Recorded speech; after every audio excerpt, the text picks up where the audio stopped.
Hi, I'm Barbara Best. And I'm Nancy Rizzuto.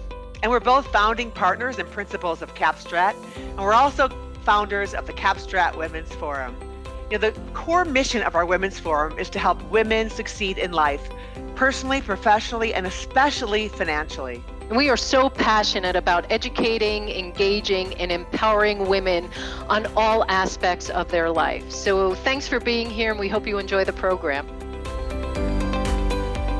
Communicating with impact. It's such an important topic, especially for women, as it sometimes is a separate art form as we navigate maybe it's the frustrations as a professional, offering an idea in a meeting, getting little response, only to be repeated later by a man as a great idea. Or hopes when raising our children that the lessons and values we teach them are sinking in. Or maybe it's the challenges of voicing our concern for issues in our community to rally the hearts and support of others. So many ways that we seek to have an impact. And one of the ways we can all make an impact beyond communicating is through the power of being able to financially support causes we care about. So true, Barbara. And as an independent fiduciary investment advisory firm, we work with individuals and families, generally with 1 million or more in investable assets. And our wealth financial planning process focuses holistically on all dimensions of your financial life. And one of the most important aspects of the conversations we have is about charitable gifting strategies. We help people use their financial resources in more strategic and tax-efficient ways to fund personal goals, including charitable giving, both today and as part of a legacy. First and foremost, in that process, though, we make sure that you have taken the steps to secure a sound financial future for yourself. We'd love to share some ideas with you if that's something of interest. And on our institutional side, our consulting and asset management groups work with all types of organizations managing various pools of assets. But one thing we want to call your attention to, that if you're involved in a nonprofit, as a board member, as a leadership, we can advise you on being more strategic so your organization can have a greater impact with your financial resources as well. So again, we'd welcome the opportunity to have a conversation about our ideas, as whether you're an individual investor or an institutional investor. Feel free to reach out to either Barbara or myself. Well, thanks for connecting that. And then now it's time to turn it over to Jeannie. So today's speaker, Jeannie Coomer, and I became instant fans of one another when we first met. I've had the pleasure of being a guest on her Warrior at Work live broadcast and podcast on 2 different occasions, actually. Jeannie has this tremendous energy. She believes that we all have this warrior inside of us, and that our warrior magic makes us unique and extraordinary. Her mission is to help show others how to activate their warrior magic through her coaching work, and then through her wisdom she puts out as she interviews others. She puts it out to the universe through her blogs, through her podcasts, her speaking engagements, and her video programs. So as busy as she is, we are so fortunate to have Jeannie in the house to sprinkle some of her warrior magic on our Women's Forum community. Jeannie, it's kind of a tall order, but I know you're up to the challenge. Wow, that's like an awesome introduction. I'll take you on the road with me. So I'm thrilled to be here to talk to you about pretty much my favorite subject, which is how to have more impact and influence in how you're communicating. Now, typically I do this, pre-COVID, I was doing this inside of organizations or walking into rooms like this one with 150, 200 people to talk about this model. And it's normally a couple of hours long. Obviously, we don't have that. So what I did is I pulled out key themes, key ideas, things that you can use right away.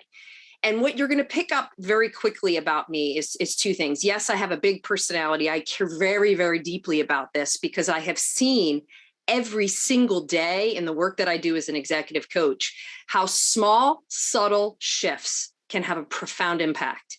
It isn't about changing you. It's about meeting you where you are and raising the bar. The second thing is the practicality.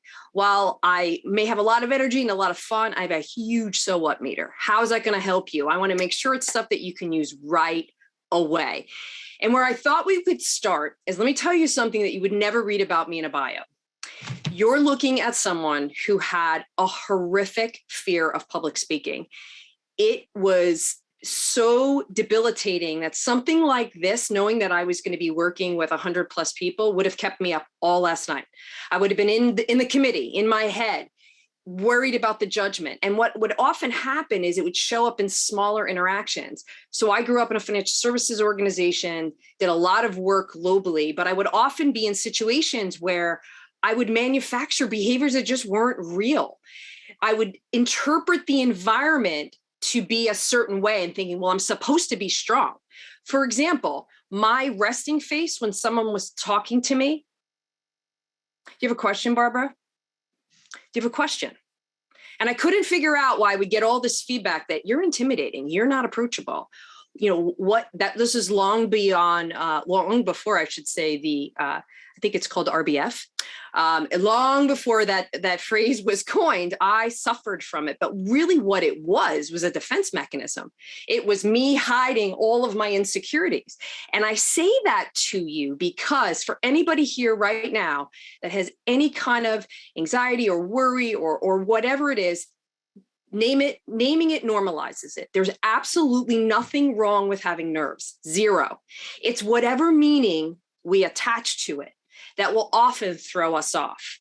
And there's a great expression around this work that I'm going to start with by sharing with you. It comes from my mentor on the subject, Amy Gonzalez. And the expression is this: it's easier to act your way into a different way of thinking than it is to think your way into a different way of acting. It's easier to act your way into a different way of thinking than it is to think your way into a different way of acting. That's what we're doing here today. I'm not making you anything that you're not. I am looking for what are the strengths that you're leading with. Create consciousness, have your mind lock in on that so that you can dial that up and bring that to as many situations as possible. And by the same token, where's the noise? Where's the stuff that's taking away from you showing up as your best self? Because look, we have all had those days where we are like, I'm a rock star. My God, they need to pay me more money. But we have also had those days where we come out and we're like, I have no idea what just happened to me. The wheels came completely off the bus. I completely fell apart. So we're going to see, what does it look like when you're balanced, when you're anchored, when you're at your best? And I'm going to give you a model. We're going to talk about specific behaviors and things that you can apply right here, right now, and then bring it into the rest of your day. Sound like a plan? Yes. Give me thumbs up. And what I'm going to encourage you to do is please leave your video on. Please leave your video on, because I'm going to be scrolling back and forth in this room. I'm going to do my best to hop in and give feedback wherever I can, just even on your backdrop, which, by the way, this is the set of your show. Yes, your show. Your lighting counts. We all need to see your eyes. You would not believe how often I will do this coaching and people look like they're in the witness protection program. Your lighting matters. We need to be able to see expressions on your face. We want to see your eyes, and your background matters. So you just want to have some consciousness to that. And I might be hopping in there and even just getting you to adjust your camera angle. May seem small, but it matters. So I'm going to give you a technique right out of the gate because I'm on the East Coast. It's 12:30 or so here already. We're well into our day. I want to give you a technique that I have taught so many leaders. It comes from a great book called Meditations in a New York Minute. This is an investment banker who became a meditation coach. So now he goes around the world and he does meditation coaching for C-suite executives. So I pulled out one of my favorite techniques because what often happens is we lose consciousness to what we're doing and how we're doing. We almost get into sleepwalking mode and we lose a sense of our own power. What this will allow for you to do is two things. One, it's a focusing technique. You ever find yourself when you're going back to back, you look up, you're like, it's 3 o'clock. I have no idea how I even got here. Or you're marinating on something that happened 5 hours ago. What this technique will allow for you to do is to quickly focus and ground. The other thing that it does is just by the nature of focusing and grounding, you're getting your parasympathetic system involved. That's your relaxation response, where we look like this guy. We breathe like a big Buddha. So I'm going to teach you this technique. It takes 60 seconds. So I'm going to ask everybody, shut your cameras off so that we're not looking at each other. Just keep your camera on me. And here's how the technique works. You're going to take your index finger, dominant finger. I'm a righty. You're going to put it between your eyes. I'm turning to the side so you can see what I'm doing. Your chin goes to your chest. And if you're seated, I want you to uncross your legs, put your feet firmly on the ground. Like I want you to wiggle your toes, feel the ground beneath you. And I want you to start breathing.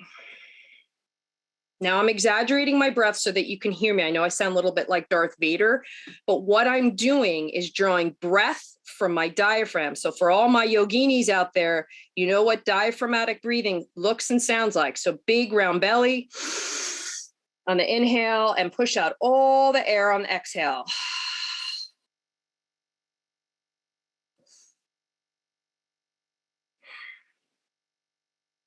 So as you're getting relaxed and you're feeling your shoulders drop and your body settling into wherever you are in this moment, I want to draw your attention to the sensation of your finger on your forehead.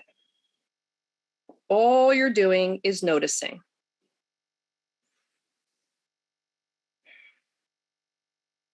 Notice if you're pushing hard or you have a light, soft touch. Whatever it is, don't judge it, just notice it.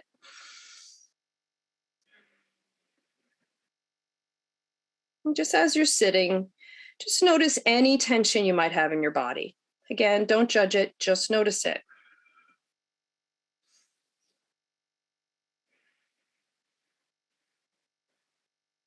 I want you to take one more inhale, one more exhale.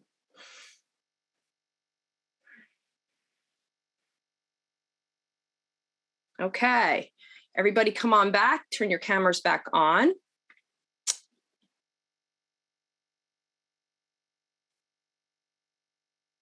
That felt good, right? Yeah, what often I find is you can feel that a lot of times we sit in the brace position. So just the nature of doing the breathing relaxes the shoulders. There's a quick little technique you can do if you don't have 60 seconds. You have 20 seconds. Maybe you're leaving us and you have to be somewhere else at 1:31. You have to be at another Zoom call and you have 20 seconds. You close your eyes, you point and you tap. What you are doing in that moment is you're pointing and tapping to the part of the brain you're trying to get to. Your prefrontal cortex lives right here. When you're in your executive mind and you're processing, you're very analytical, you're taking in your environment, you're right here. When we're ruminating, when we're projecting, when we're chewing on something, we're back here. What we just did is interrupt the nerve impulse and send all your energy to the part of the brain where you're at your best, where you're focused, where you're calm. Now, what the breathing will do, again, that brought in that parasympathetic system. That's the response system you want. That's your relaxation. That's good digestion. That's good oxygen flow. Again, what often happens is when we get anxious or we're nervous, everything gets jacked. Shoulders go up. Our breathing starts to get constricted. So just by doing that little technique, again, even if you have 20 seconds, it'll start to create more of a relaxed response.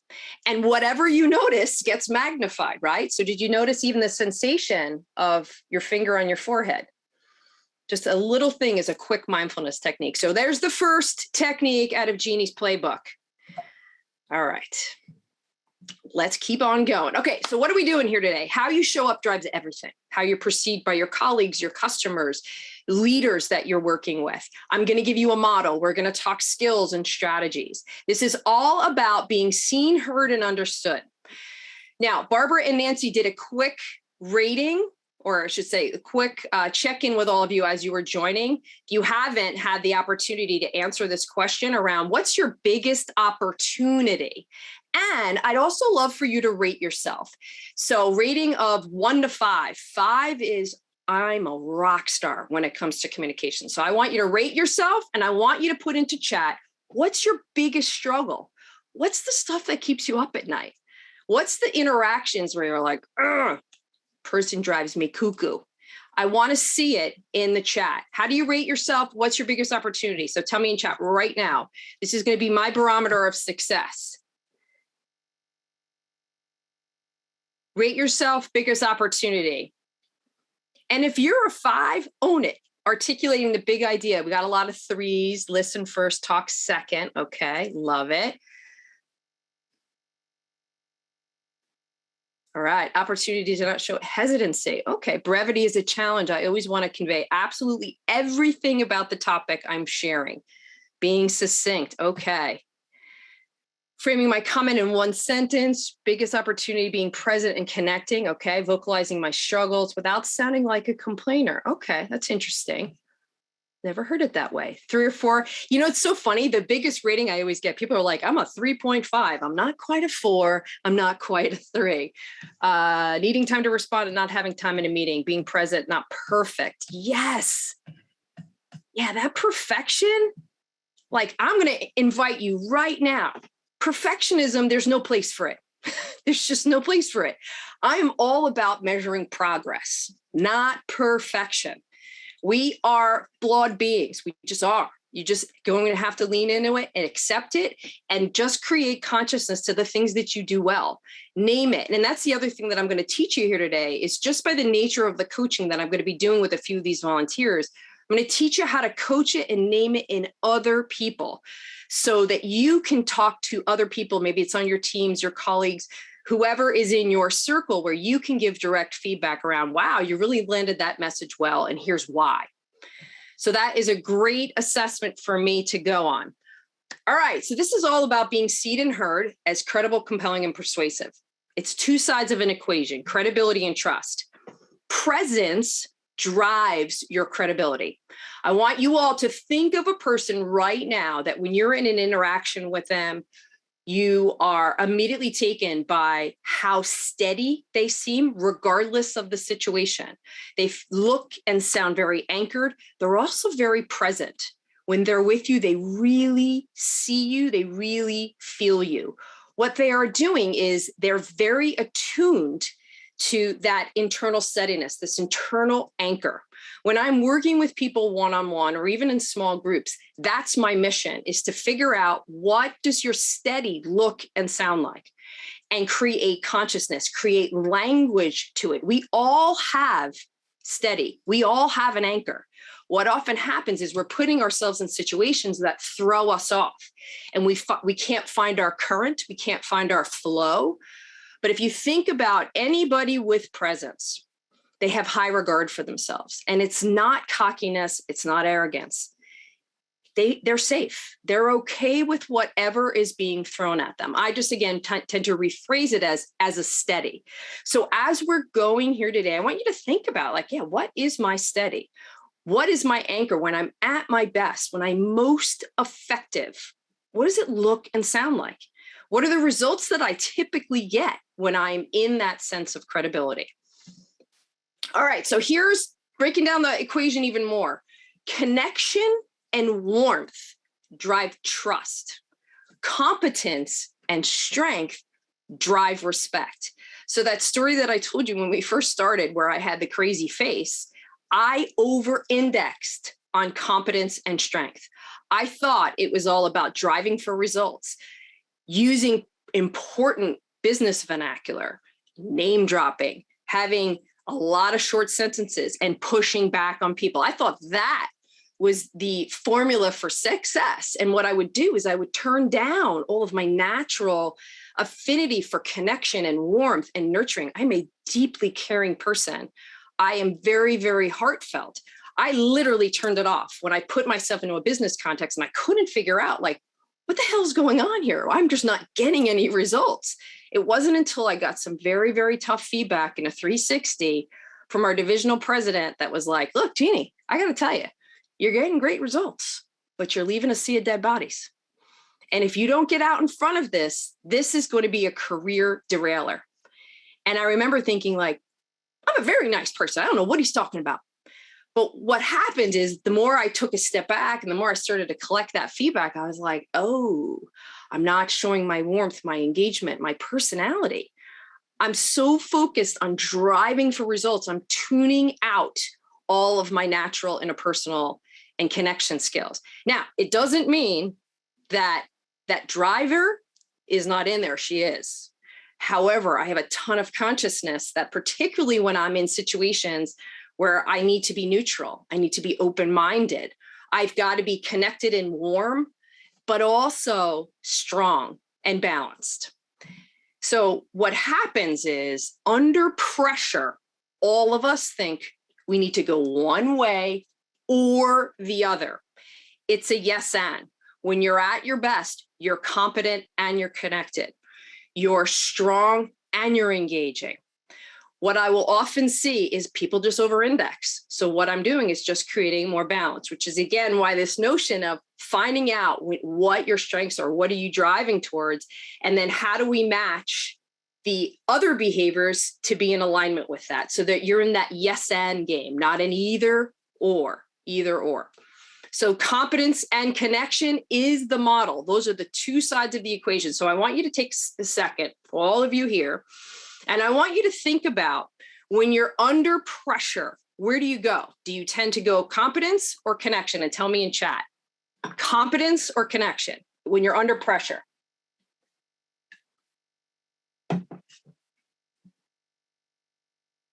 Oh, nice. We have a great balance here. A lot of competences, a lot of connections. Cool. All right. So this is a cool way to think about presence. My partner and I talk about this a lot. When you think about the mindset of presence, which is really the key theme, you have to be present to have presence. So if you can think about it in terms of the mindset that wraps around this whole idea is partnership, competent and connection. It signals mutual respect. And it also keeps that parasympathetic system actively engaged. When we start to swing, so like if we swing too much to competence, it comes across like predator, dominating, driving for the sake of execution.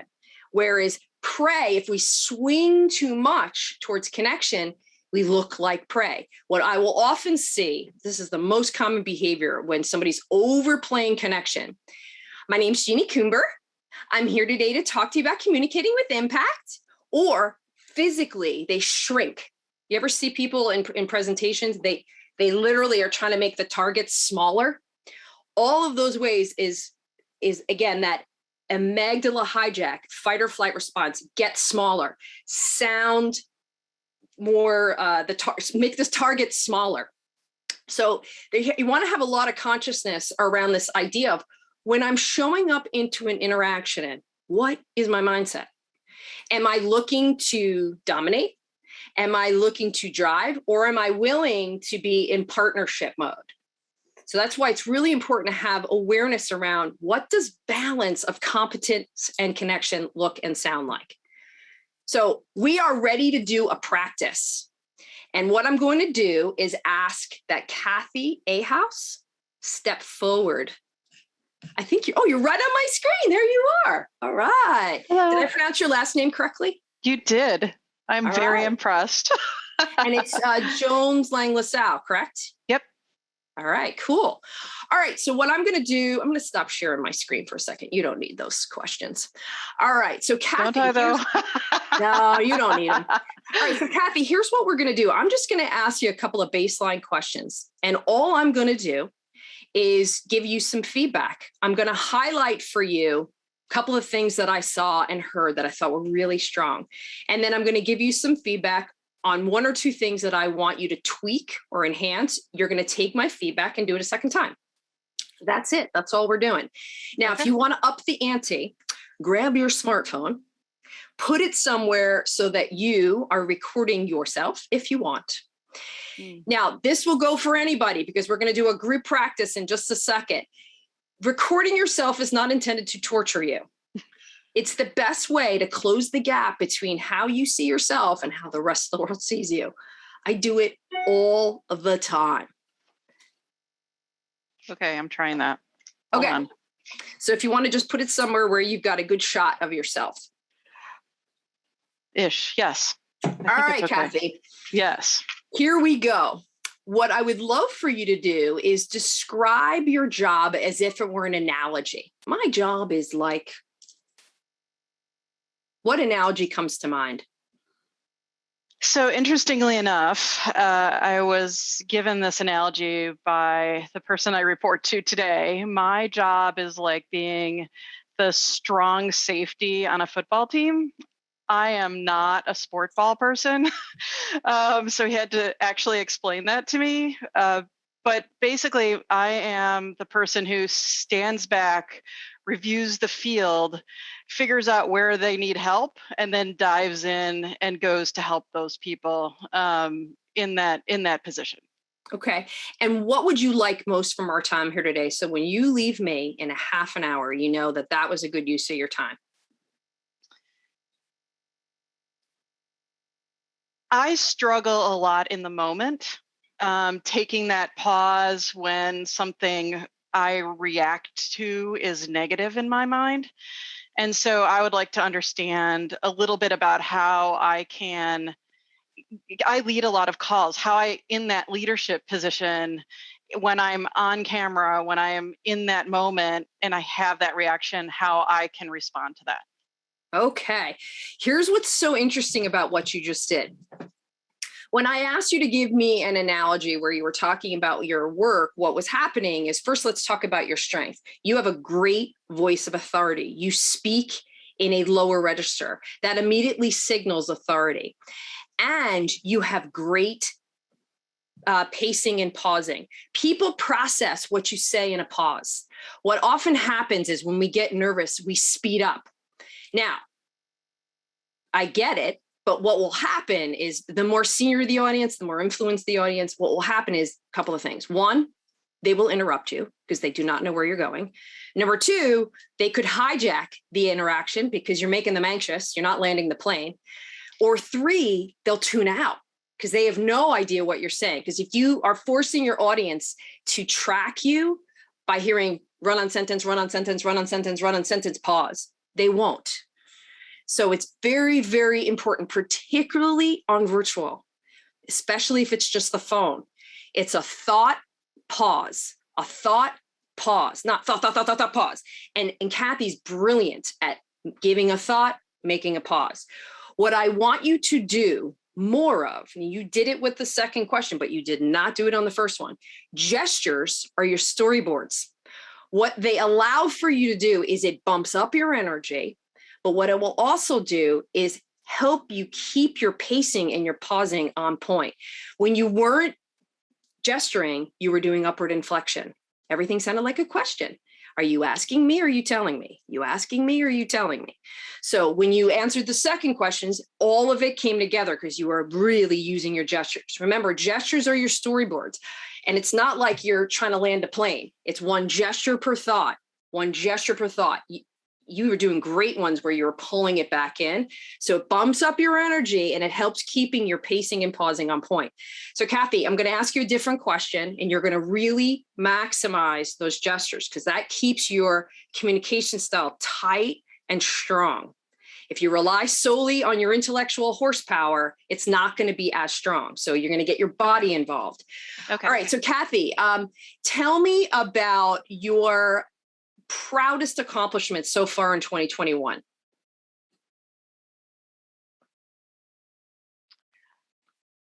I am very close to getting married.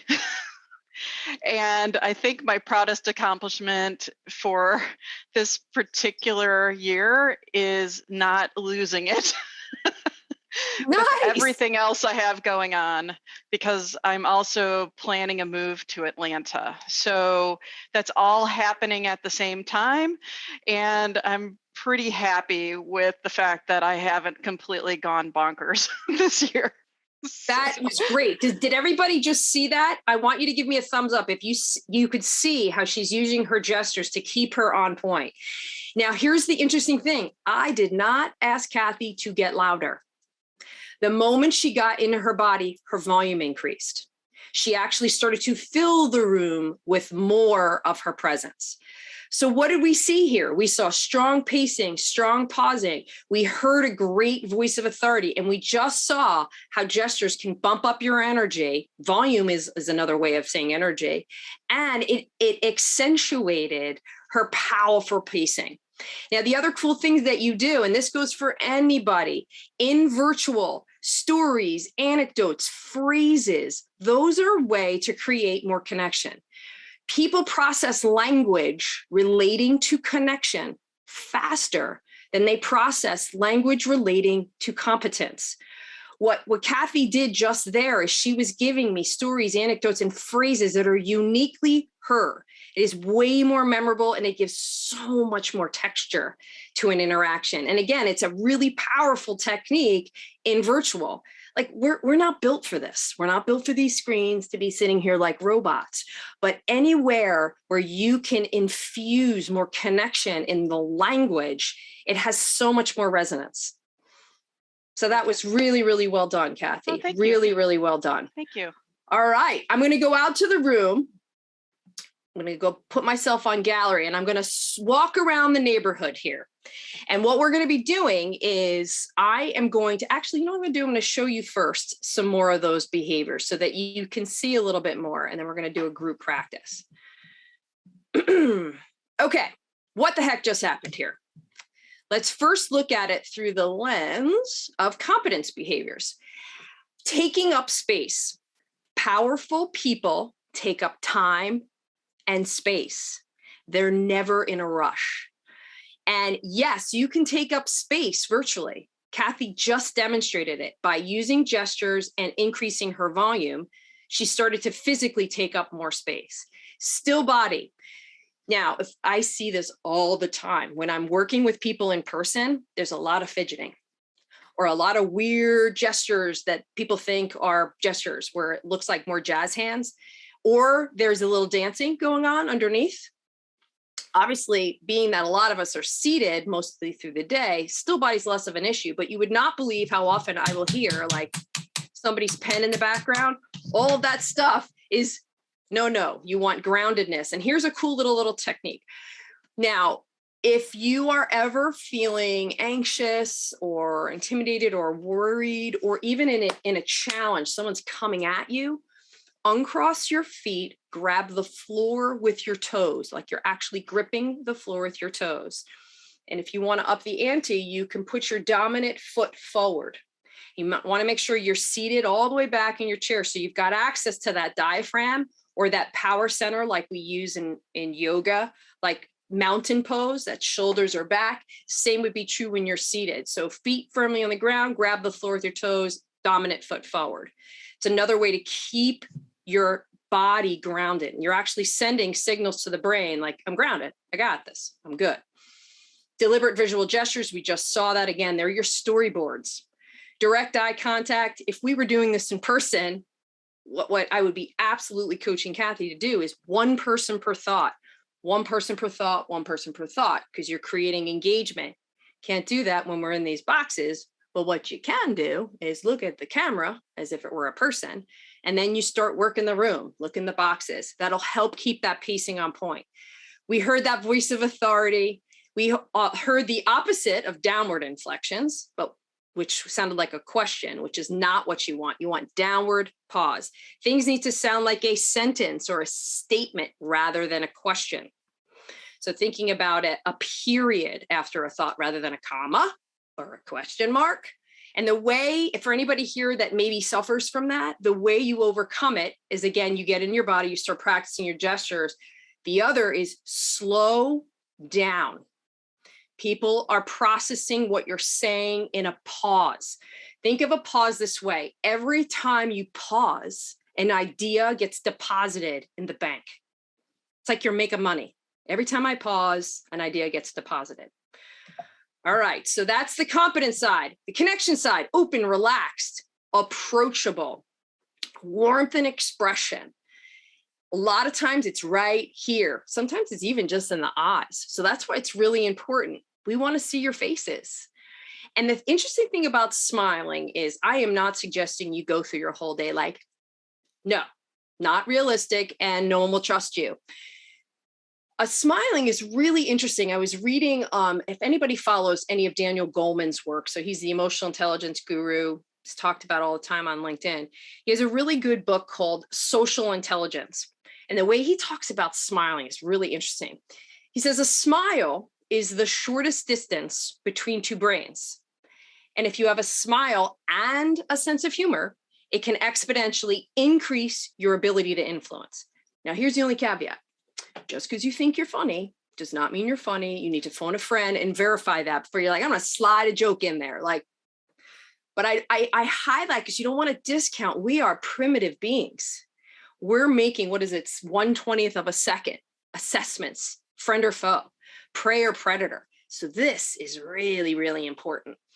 Conversational style. Also, we saw this, Kathy, you had this beautiful, and we really heard it with the second question. Things sound not like a presentation, but more like she's just communicating something that's very natural and attuned to who she is. Energy, we heard that. Look, energy is a secret sauce. You got to bring it, even if you don't feel it. And there's ways to get yourself into it. I'm sure everybody's heard of Amy Cuddy.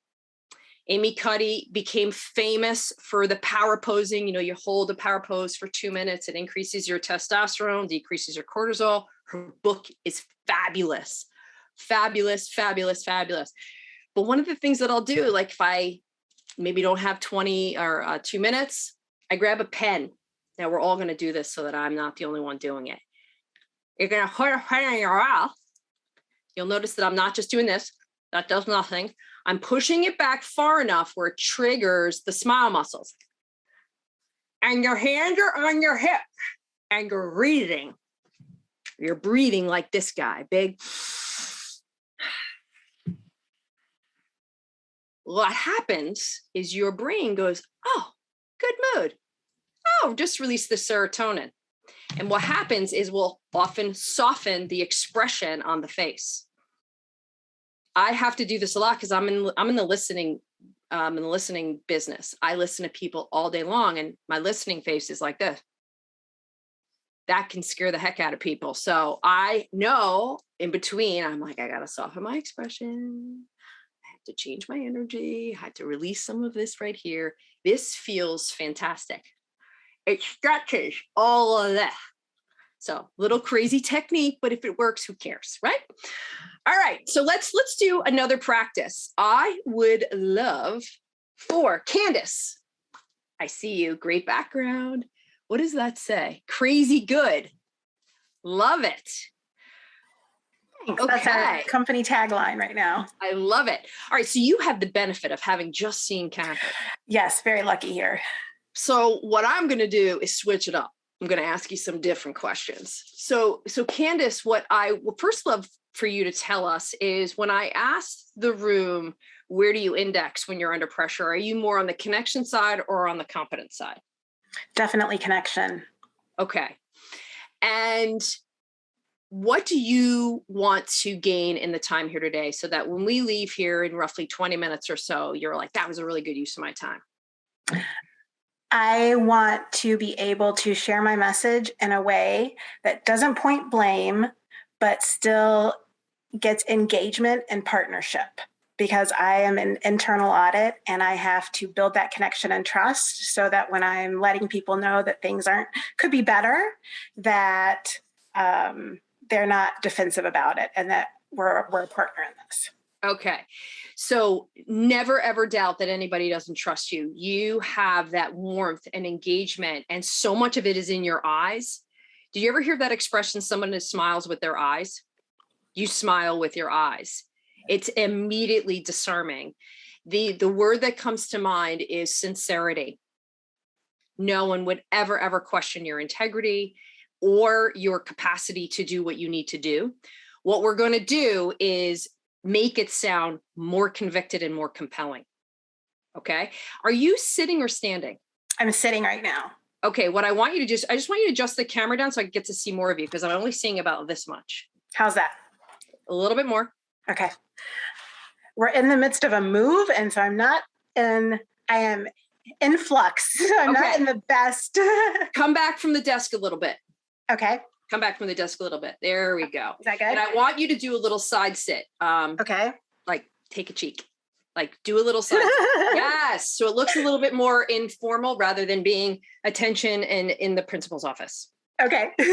All right. I want everybody to try that rather than going, presentation mode. Do a little side sit. You're more conversational. Think of how you would be sitting if you were in a conference room. You would not be like this. You would be side sitting. You would be using that space to create some gestures.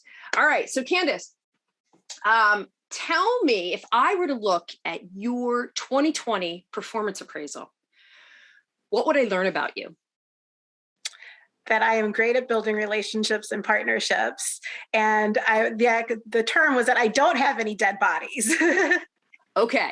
I want you to say that with more power. You're like, I said, no. I want more conviction, more power. And again, remember, get in your body. Think about what would be a gesture to help you land that message. Let's see here. Uncross your legs. Make sure you're grabbing the floor with your toes. I want power. I want your energy to come from right there. All right. And if you want, I can't see it. Everybody can do this. Put your hand on your diaphragm. That is your power center. No one can see it underneath the camera. Okay. That I am a great partner and business champion. Say more. Great headline. What does it mean? I'm able to identify problems and bring resolution. Okay, now that's a great headline. I want your body involved. So show me that in some gestures. And here's a little trick. This goes for anybody. I want you to imagine someone who really embodies presence. When you're with them, you're like, God, they're just so good at this. I want you to have them in your mind's eye. I'm not asking that you become them. I just want you to channel them. Do you have them in your mind? I think so. All right, so go for it. I am a good partner and I bring issues to a resolution.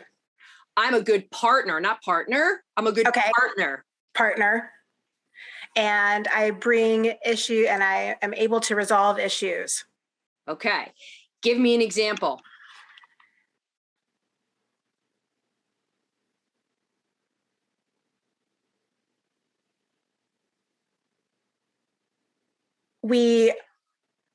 I'm trying not to go too specific here.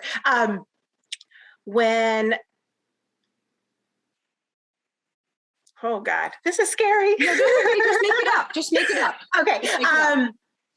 We have issues with security, and I was able to partner with human resources to develop a stronger building access policy. All right, let's ask the room. What did you just notice? What did she just do really, really well? Put it in the chat. She just did something very, very specific.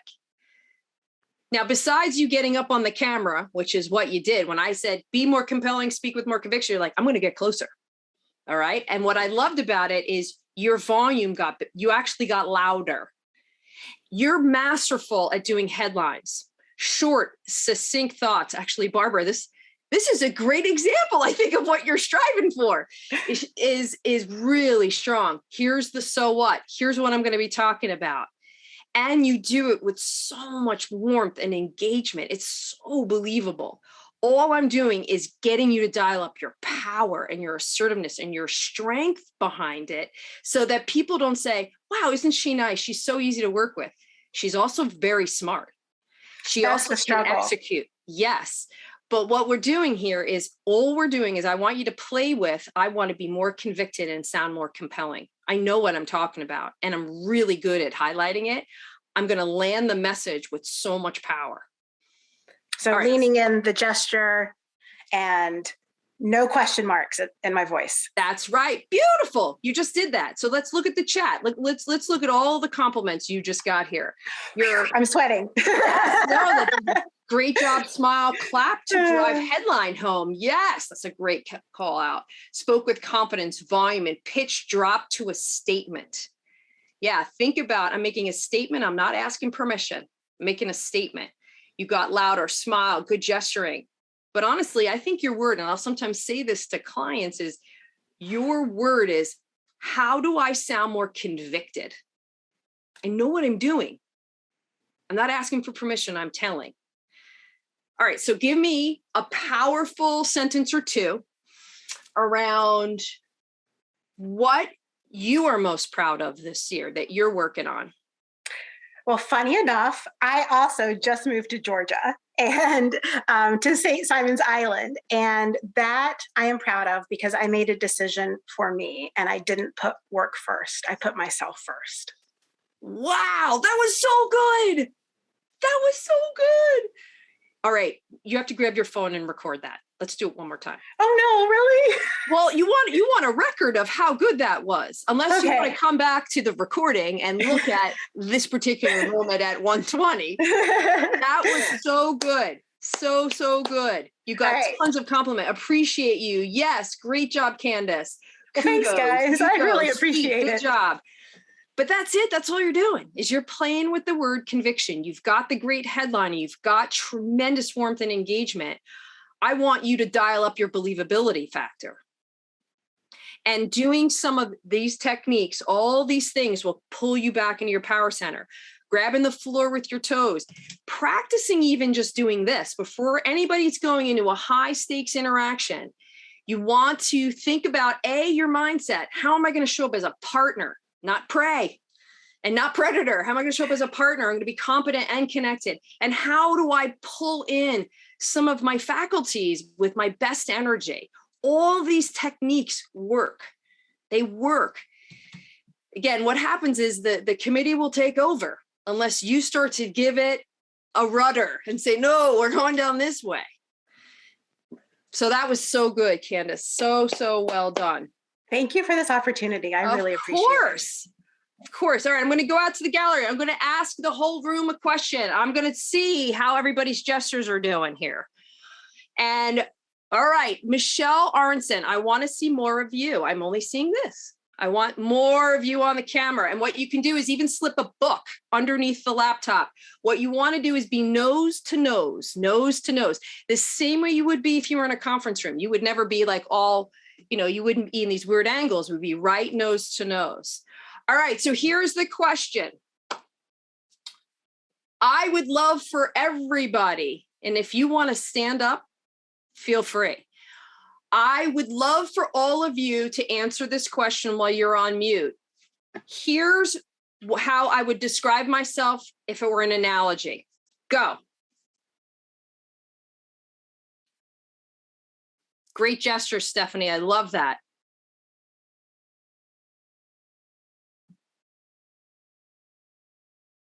All right, Melissa Cooper. Excellent. I love that.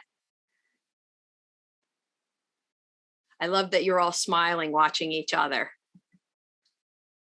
All right. Okay. Somebody that says, McGarry, we need more light on you. You're dark. And here's a little trick. Use natural sunlight to hit your face. You don't want the sunlight behind you. I learned this from a photographer. Your camera will follow the light. So what happens is it starts to look at the light instead of your face. So you want the natural light on your face. It makes a huge difference. Again, remember, everybody's trying to see your eyes. Was that weird to do that? But it's amazing, right? Did anybody notice? And tell me in chat, did you notice a difference when you started to get your gestures involved rather than just communicating this way with no body movement? I'm okay. We're having an extraordinary time. Things are great.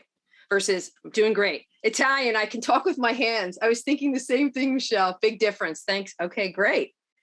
Recommendation to buy a $40 camera instead of the laptop. Yes, I have actually a professional camera that I will use when I'm doing interviews because it really does make a difference. Sometimes I get nervous. I will start landing the plane. Yes, so let's talk about that mindset that I shared with you, Barbara, and then I'm going to do a quick wrap up. And believe it or not, we're almost at 1:30. It's this framing around whenever you find yourself, this is a very helpful technique, even if you're just leading team meetings and you're too focused on agenda, Or if you're asked a broad or ambiguous question and you're like, you ever just talk until you find your point? You're like, oh, here I'm still talking. And what will often happen is you've lost your audience. So this framework around what, so what, now what is so helpful. Think about how you're preparing for interactions. What I often will see is we spend too much time in the what. Here's what I'm here to talk to you about, and then we're going to talk about it, and then we're going to still talk about it. And we take too long to get to the so what. And again, people of influence, or particularly alphas, they are waiting for the so what. Why am I here? Why should I care? And then the now what is, what action, reaction, or thought are you looking for from me? So think about your next interaction. Use that framework to help you prepare. Now, I'm going to go back to my slide deck because I want to show you one more thing. And then we are going to close out. All right. I just want to hit on a couple of things. Being virtual is the way we're doing life these days. Now, the fillers and qualifiers, those are things like, you know, sorta, kinda. All of those things get amplified big time virtually. Whether it's video, it's much worse if it's just audio. Reason being is we are so attuned, we are so locked into what the person is saying. If I hear a lot of fillers, qualifiers, what happens is it drowns out the message. You want to strike that. Literally take a piece of paper. If you hear yourself saying, sort of, kind of, or the one that I used to do was so, that's how I used to connect thoughts. I don't know why. Write it on a piece of paper and you strike it. You replace it with a pause. Remember, people process what you say in a pause. Do not put fillers and qualifiers. That means you're not giving them a chance to hear what you're saying. If you can stand and deliver, if you can, it'll make your communication even stronger. Reason being is you're physically taking up more space. You'll naturally gesture. You have more access to your faculties versus seated. What will often happen is we look like contortionists. We pull everything. We got the legs crossed. We got the arms crossed. We're leaning. A lot of times it's just constricting our energy. So if you can stand and deliver, it's much, much stronger. The other thing that I had mentioned previously is here's what I mean by voltage words. Words, phrases, stories, things that are uniquely you. I am not saying cliche terms that your companies use.